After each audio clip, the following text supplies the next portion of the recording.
Hello guys, എല്ലാവർക്കും TJ ടെക്കിലേക്ക് സ്വാഗതം.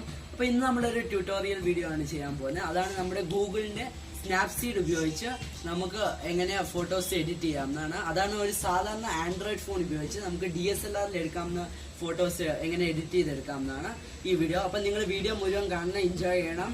ഇഷ്ടപ്പെടുമെങ്കിൽ like ചെയ്യുക. അപ്പം വീഡിയോ എഡിറ്റ് ചെയ്യാൻ വേണ്ടി നമ്മൾ ഗൂഗിളിൻ്റെ സ്നാപ്സീഡ് ആപ്പാണ് ഉപയോഗിക്കുന്നത്.